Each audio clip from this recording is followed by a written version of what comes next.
புதுச்சேரி சட்டப்பேரவையில் நடைபெற்ற பதவியேற்பு விழாவில் புதிதாக தேர்ந்தெடுக்கப்பட்ட சட்டமன்ற உறுப்பினர்கள் பதவியேற்று உறுதிமொழி எடுத்துக்கொண்டனர்.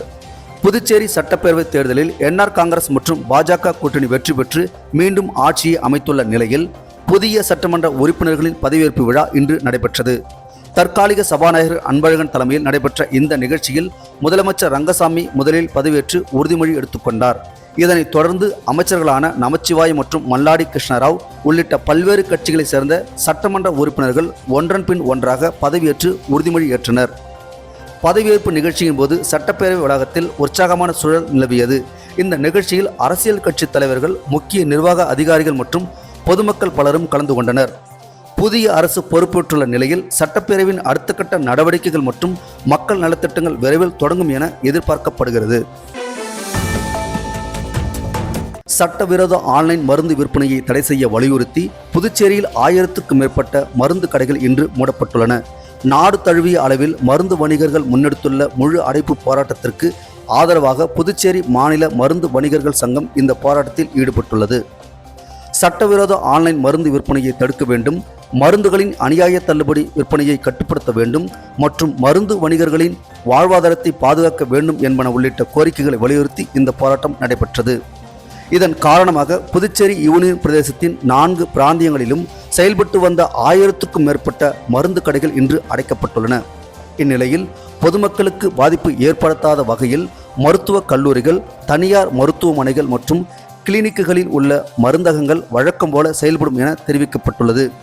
மேலும் அவசர தேவைக்காக மருந்துகள் தேவைப்படும் பொதுமக்கள் மருந்து வணிகர்களை தொடர்பு கொண்டால் உடனடியாக மருந்துகள் வழங்க ஏற்பாடு செய்யப்பட்டுள்ளதாகவும் அறிவிக்கப்பட்டுள்ளது. இந்த போராட்டத்திற்கு ஒத்துழைப்பு வழங்கிய பொதுமக்களுக்கு புதுச்சேரி மாநில மருந்து வணிகர் சங்கம் நன்றி தெரிவித்துள்ளது. அகில இந்திய மருந்து வணிகர்கள் சம்மேளனத்தின் கோரிக்கையை ஏற்று நாடெங்கிலும் சுமார் 12.5 லட்சம் மருந்து வணிகர்கள் இன்று ஒரு நாள் அடையாள வேலை நிறுத்தத்தில் ஈடுபட்டிருந்தார்கள். எங்களது புதுச்சேரி மாநிலத்தில் 4 பிராந்தியங்களையும் உள்ளடக்கிய சுமார் 1500 மருந்து வணிகர்கள் இன்றைய ஒரு நாள் பந்தை வெற்றிகரமாக நடத்தி முடித்திருந்தோம். இந்த போராட்டத்திற்கு முழுமையாக ஒத்துழைப்பு வழங்கிய பொதுமக்கள், அரசு அதிகாரிகள், எங்களது உறுப்பினர்களுக்கு புதுச்சேரி மாநில மருந்து வணிகர்கள் சங்கத்தின் சார்பில் நெஞ்சம் நிறைந்த நன்றியை தெரிவித்துக் கொள்கின்றோம். மேலும் எங்கள் பிரதான கோரிக்கையான ஆன்லைன் வர்த்தகத்தை முழுமையாக தடை செய்தல், இரட்டை கொள்முதல் விலையை சீராக்கி அனைவருக்கும் ஒரே சீரான விலையில் மருந்து பொருட்கள் கிடைப்பதை உறுதிப்படுத்துதல் போன்ற எங்கள் வணிகம் சார்ந்த பல்வேறு கோரிக்கைகளை மத்திய அரசு கவனத்தில் கொண்டு உடனடியாக ஆவண செய்ய வேண்டுமாய் எங்களது புதுச்சேரி மாநில மருந்து வணிகர்கள் சங்கத்தின் சார்பில் கேட்டுக்கொள்கின்றோம். நன்றி. புதுச்சேரி சட்டப்பேரவையில் நடைபெற்ற சட்டமன்ற உறுப்பினர்களின் பதவியேற்பு விழாவில் பல்வேறு சுவாரஸ்ய நிகழ்வுகள் இடம்பெற்றன. புதுச்சேரி சட்டப்பேரவை தேர்தலில் தேசிய ஜனநாயக கூட்டணி வெற்றி பெற்று மீண்டும் ஆட்சியை அமைத்துள்ளது. முதலமைச்சர் ரங்கசாமி கடவுள் அறிய உறுதி கூறுகிறேன் என கூறி பதவி பிரமாணம் செய்து கொண்டார். அதேபோல் தமிழக வெற்றி கழகத்தின் மணவெளி தொகுதி சட்டமன்ற உறுப்பினர் ராமு பதவியேற்பின் போது கட்சித் தலைவர் விஜயன் புகைப்படத்தை காட்டியபடி உறுதிமொழி எடுத்துக்கொண்டது அவையில் கவனம் ஈர்த்தது. மேலும் ஏம்பலம் தொகுதி எம்எல்ஏ மோகன்தாஸ் கடவுள் என்ஆர் அறிய என கூறி பதவியேற்றார். இதற்கிடையில் திமுகவின் பாகூர் தொகுதி சட்டமன்ற உறுப்பினர் செந்தில்குமார் மலையாள மொழியில் உறுதிமொழி ஏற்றது சுவாரஸ்யத்தை ஏற்படுத்தியது. புதுச்சேரியில் பிரெஞ்சு மொழியின் நிலை குறித்து கவனம் ஈர்க்கும் வகையில் பிரெஞ்சு மொழியில் உறுதிமொழி ஏற்க அனுமதி கோரி இருந்ததாகவும், ஆனால் அதற்கு அனுமதி மறுக்கப்பட்டதால் எதிர்ப்பை பதிவு செய்ய மலையாளத்தில் பதவி பிரமாணம் எடுத்துக்கொண்டதாகவும் அவர் பின்னர் தெரிவித்தார். மேலும் திமுக எம்எல்ஏ விக்னேஷ் கண்ணன் பதவியேற்பு விழாவில் கண்ணன் புகழ் ஓங்குக என கூறினார். இதையடுத்து உறுப்பினர்கள் உறுதிமொழிக்கு அப்பாற்பட்ட வார்த்தைகளை பயன்படுத்த வேண்டாம் என தற்காலிக சபாநாயகர் அன்பழகன் அறிவுறுத்தினார். பதவியேற்பு நிகழ்ச்சியில் பல்வேறு கட்சிகளைச் சேர்ந்த சட்டமன்ற உறுப்பினர்கள், அதிகாரிகள் மற்றும் பொதுமக்கள் கலந்து கொண்டனர். விழுப்புரம் மாவட்டம் திருக்கோவிலூர் அருகே உள்ள ஆதிச்சநல்லூரில் நடைபெற்று வரும் பெருங்கற்கால அகழாய்வில் வெண்ணிற சங்குகள் மற்றும் போர்வாளின் கைப்பிடிகள் கண்டெடுக்கப்பட்டுள்ளன. விழுப்புரம் மாவட்டம் கண்டாச்சிபுரம் அருகே உள்ள ஆதிச்சநல்லூர் கிராமத்தில் பெருங்கற்காலத்தை சேர்ந்த 7 கல்வட்டங்கள் காணப்படுகின்றன. இங்கு அகழாய்வு நடத்த வேண்டும் என அப்பகுதி மக்கள் நீண்ட நாட்களாக கோரிக்கை விடுத்து வந்த நிலையில் தமிழக அரசு நடவடிக்கை எடுத்து அகழாய்வு பணிகளை மேற்கொண்டு வருகிறது. அகழாய்வு இயக்குனர் லோகநாதன் தலைமையில் நடைபெற்று வரும் இந்த அகழாய்வில் பெருங்கற்கால மக்களின் அடக்குமுறைகள் தொடர்பான முக்கிய தகவல்கள் வெளிவந்து வருகின்றன. பண்டைய காலத்தில் இறந்தவர்கள் மறுவாழ்வு பெறுவார்கள் என்ற நம்பிக்கையின் அடிப்படையில் அவர்கள் பயன்படுத்திய மண்பாண்டங்கள், ஆயுதங்கள் மற்றும் பொருட்களை உடலுடன் சேர்த்து புதைத்து கல்வட்டங்கள் அமைத்ததாக வரலாற்று ஆய்வாளர்கள் தெரிவிக்கின்றன. தற்போது நடைபெற்று வரும் அகழாய்வில் உடல் அடக்கம் செய்யப்பட்ட பகுதிகளின் மேற்பரப்பில் வெண்ணிற சங்குகள் வைத்து அலங்கரிக்கப்பட்டதற்கான சான்றுகள் கிடைத்துள்ளன. மேலும் நட்சத்திர குறியீடு கொண்ட வெண்ணிற சங்கு மற்றும் போர்வாளின் கைப்பிடியும் கண்டெடுக்கப்பட்டுள்ளதாக தெரிவிக்கப்பட்டுள்ளது. இதனால் போரில் உயிரிழந்த வீரர்களுக்கு மரியாதை செலுத்தும் விதமாக கல்வட்ட முறைகள் பயன்படுத்தப்பட்டிருக்கலாம் என ஆய்வாளர்கள் கருதுகின்றனர். மேலும் மண்ணுக்குள் புதைக்கப்பட்ட உடல்கள் பேழைகளில் அடக்கம் செய்யப்பட்டுள்ளதா அல்லது பெரிய மண் தாழிகளில் வைத்து அடக்கம் செய்யப்பட்டதா என குறித்து தொடர்ந்து ஆய்வு நடைபெற்று வருகிறது. இந்த அகழாய்வில் கிடைக்கும் பொருட்கள் மற்றும் எச்சங்கள் தமிழ் வரலாற்றில் முக்கியத்துவம் வாய்ந்த ஆதாரங்களாக அமையும் என வரலாற்று ஆய்வாளர்கள் தெரிவித்துள்ளனர்.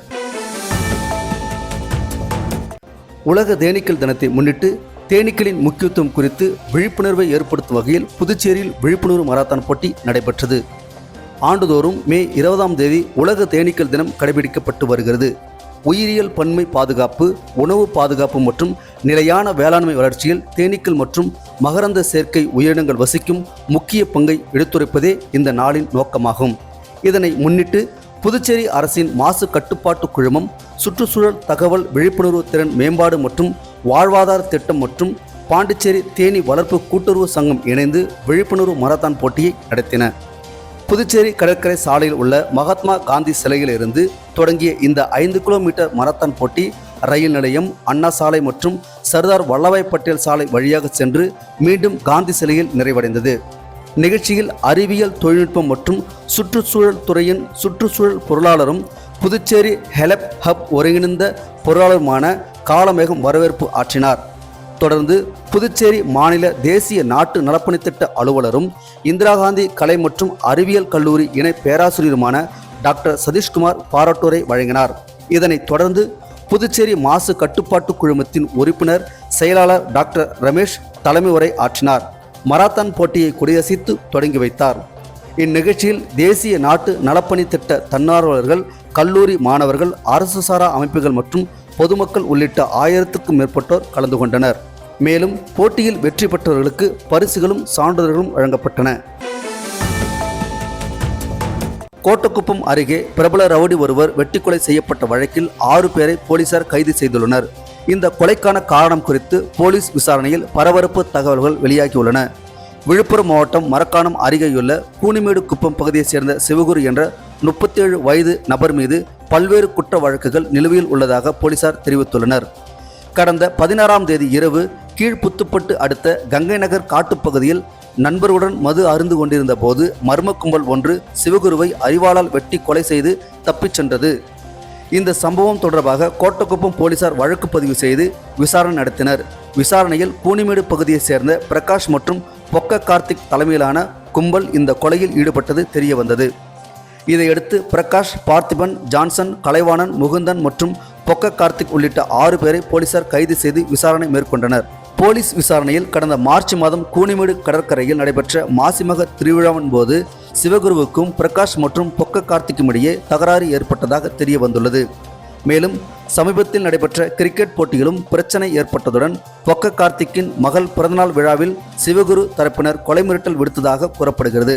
இதனால் தொடர்ந்து தகராறு மற்றும் மிரட்டலுக்கு உள்ளாகி வந்ததாக கூறப்படும் 6 பேரும் முந்திக்கொண்டு சிவகுருவை கொலை செய்ததாக போலீசார் தெரிவித்துள்ளனர். கைது செய்யப்பட்டவரிடமிருந்து 2 மோட்டார் சைக்கிள்கள், கொலைக்கு பயன்படுத்தப்பட்ட ஆயுதங்கள் மற்றும் செல்போன்கள் பறிமுதல் செய்யப்பட்டுள்ளன. பின்னர் கைது செய்யப்பட்ட 6 பேரும் வானூர் நீதிமன்றத்தில் ஆஜர்படுத்தப்பட்டு விழுப்புரம் மத்திய சிறையில் அடைக்கப்பட்டனர்.